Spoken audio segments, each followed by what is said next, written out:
Go. Welcome to PactCast. This is the official podcast of Pact here at William Peach University. Be sure to be checking out all the social media stuff for community service events that are happening as we start out the first part of the year. We have something on January 9th. We have the I Support the Girl Feminine Hygiene. We have a Hygiene Drive, March of Dimes, that's the other one. And I feel like there's something else, but we'll get to that. Today, if you can tell by the screen, we are going to talk about Christmas traditions. With me is Peyton Weller and Nazir Williams. Peyton, since this is your first PactCast, introduce yourself and tell us who you are, tell us what you do here at Peace, and then you can start the conversation with your favorite Christmas song. Hi, Chris. Thank you for having me on your podcast today. I'm super excited to be here. First of all, my name is Peyton Weller. I'm a junior here at William Peace. I am currently serving as a resident assistant for underclassmen, as well as I'm part of student government as traditions coordinator, and I am an admissions ambassador. Whoa, I didn't know you were an admissions. Big shot. Big time. Big time. Okay. Favorite Christmas song. This might be a little bit boring, but my favorite Christmas song is Silent Night, just because we always go to church on Christmas Eve, and it's just super, super pretty to hear everybody sing that song with the candles and how they're lit and the lights are out. Mm-hmm. And so I think it's my favorite song because it wouldn't be Christmas without hearing that song on Christmas Eve to me. So, okay. Yeah. I dig it. We do the same thing at the Candlelight Christmas Eve, and we intentionally we sit in the balcony anyway, but we intentionally sit in the balcony on Christmas Eve because it just looks so much cooler. To see everybody. Yeah, and I think we do a Holy Night, but very nice. Well, no wait. Holy Night. Yeah. It's the same one. Yeah, my bad. No, all right, Nazir Williams. The folks on the PactCast are familiar with you, but tell us your favorite Christmas song. Well, recently I've been listening to Take Off the Red Nose Reindeer remix by DMX, so, come on! It's pretty thrilling. But I also really enjoy All I Want for Christmas by Mariah Carey. Oh. Look, that's my song. I hate that one. Let her live her life, okay? And then I also like This Christmas by Chris Brown. But I think, that's a good one. Yeah, I think I really like that one, though, because it's more, it's more modern, so it's more in tune with what we're traditionally used to now with music and what's a Christmas song. Okay. Is it this Christmas? Oh, sorry. Okay. It's Marshmallow World's a good one. Marshmallow World?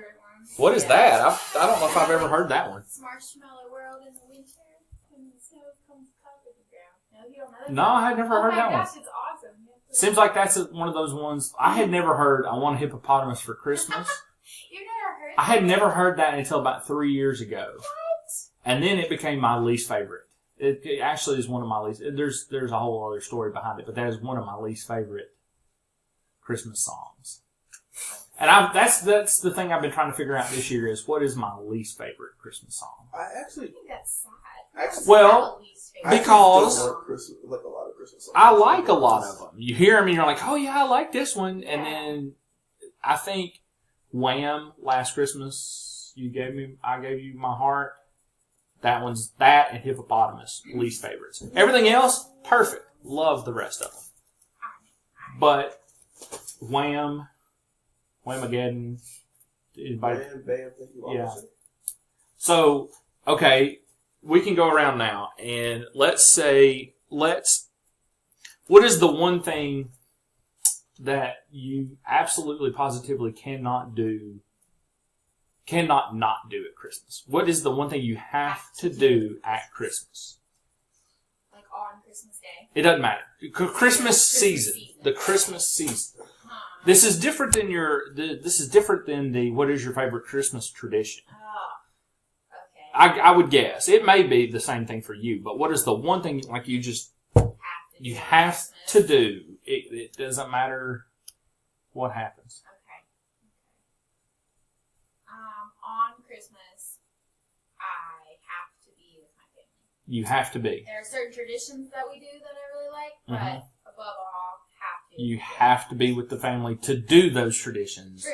Yes. It wouldn't be the tradition if it wasn't with the family, or it wouldn't be as good as the tradition. So I like it. The family is the building block. It is the building block for the traditions themselves. Yes. You could do the traditions, but if it's with it's not with the family, It's true. it doesn't and work. over the years, more people have joined in Right. on the traditions that we do, and that's awesome. And More that's the fine. merrier. Yeah, the more family you have. Right. Yeah. But the family has to be the thing. Working. That's true. Cool. Yes. Okay. All right. Nazir? So I have like two, Okay. kind of. But this is what the one thing. Well, okay, yeah, the one thing, the top thing. I had to pick. Come on, guys. Don't be sad, Naz. You'll get a lump of coal in your stocking. Tell us both. And then narrow it down. Tell us both and then say which one's the So most. I really like 24 Hours of a Christmas Story, like TBS does that every year, and it, like I have like this really like it has to be on legitimately for 24 hours and like at least one TV in the house. So like even like one of them, so like I can just like kind of pop in because I love that movie, especially the Ovaltine music. Son of a crummy commercial, like it makes I will die, or when the little brother falls over and he can't get up, like I start profusely crying. So I think it's so funny. And then Carrie has like this Chinese Lantern Lights Festival. Oh yeah, I've heard about that. That they do like almost every year, and it's super pretty. You know, this girl that I'm out here interested in, trying to go this year. You need to stop playing, and I'll take you. But like, it's so pretty. I don't know. Can we say that on the podcast? I'll say it. You better hope that I don't put this after it happens. Say it. No, I mean you better hope I don't upload it until after. No, do it. Upload it now. Okay. Well, we might upload it. Anyway, I want her to know. Okay. She don't know. So you're the Chinese. Yeah, it's so. Not pretty. the girl itself, just the Chinese. This is the Chinese Lights Festival. I'd want to take her to it. Does it go until after Christmas? Yeah, I think it goes until the 14th, January 14th this year. Okay. So it's like a decent bit after Christmas, but it's super, super pretty. It's only like $15 to go to a show, and like it's definitely worth it. Okay. That's cool. Is it $15 a car or $15 a person? I think it's 15 a person. Oh, I was gonna say we load up a peace van, put some kids in the trunk. I think it's $50. Okay. Cool. Chris, what about you?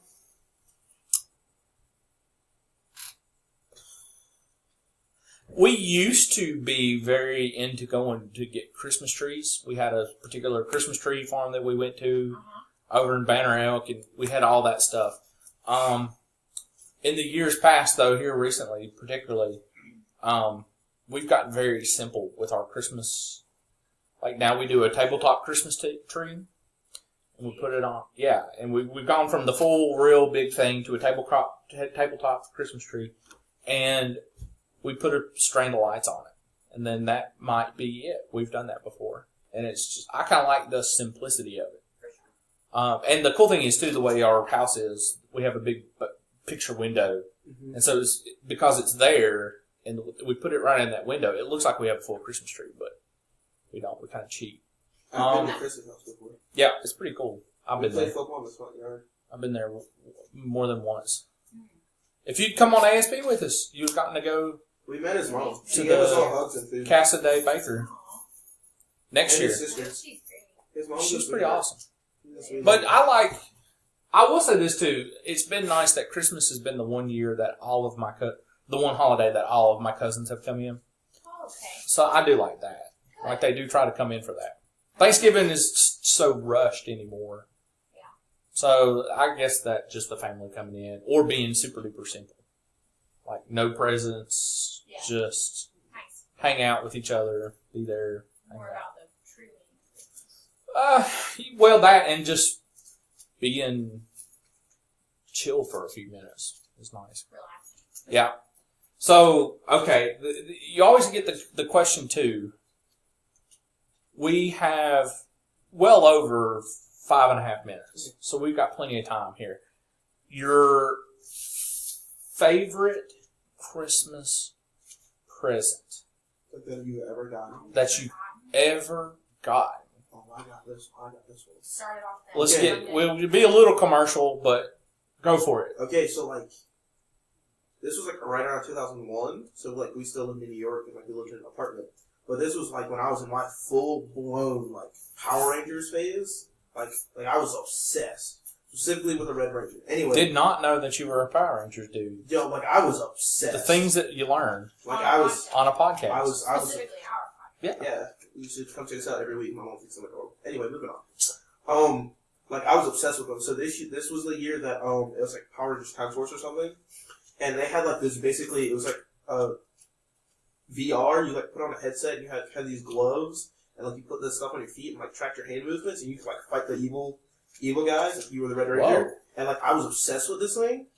And then my mom also got me like a robot that like you could control from the Morpher, which was the remote control, and would like move and like shoot missiles and stuff. But she ended up and mysteriously had something wrong with it, and she had to take it back because like I started putting dents in the wall because it would shoot the projectiles out. Like it was shooting it very, very violently. And like I started putting dents in the wall, and then like all of a sudden she said, "Oh no, sweetie, it was broken," and she said she'd like give me a new one, and it never showed up again. So maybe even the thing that lets you down the most in your life. That's not the thing that's let me down. That's okay. Life. Okay. I'm just. What's that? Just, but it still is affecting you somehow. No, I don't think so. Deep psychologically. I'm the psychiatrist. Okay. Peyton?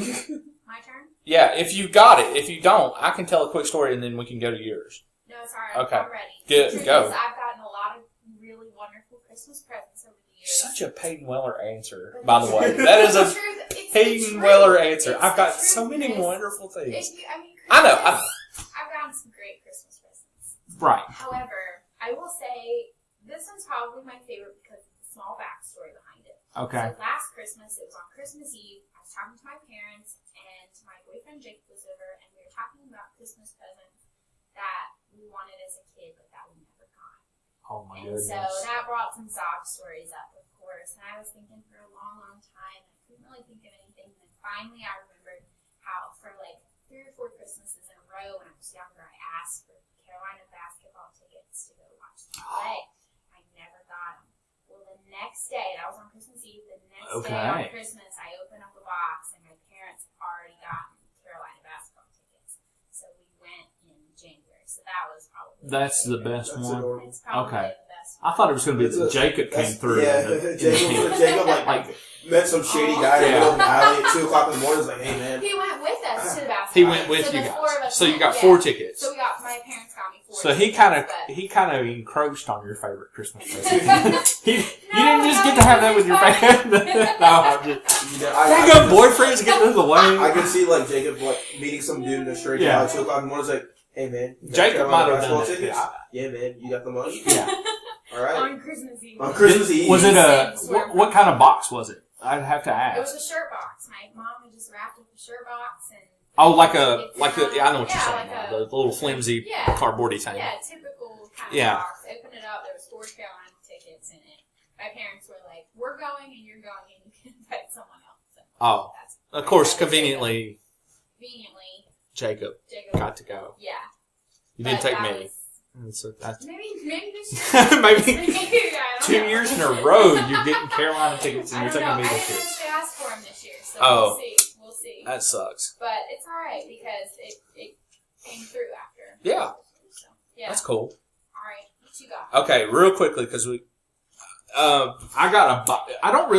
I'm like you. I've gotten a lot of great things and some cool things too. Because I didn't say that. I've gotten great Christmas presents too. You have. We all have.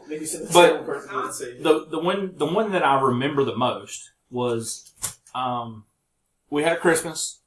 I didn't get as much stuff like as you're going around. Blah blah blah. I didn't think anything of it. I just said, "Oh, okay, cool." Like I love what I got. We get ready for Christmas. All this stuff. My dad says, "Hey, go turn the heat on downstairs so that when everybody's down there, it'll be warm." See a bicycle. Didn't know it was mine. Come back upstairs. Didn't say anything. He said, "Hey, make sure that," he keeps telling me that like 3 or 4 times. He says to go check the heat down there. And finally I come up and I say, "Hey, it's like John and Drew getting a bicycle. My cousins getting a bicycle for Christmas." And they just left it here. And they said, "No, that's yours." And so like after that, I was like bonkers on that. So that was like my favorite. All right. We have 10 seconds.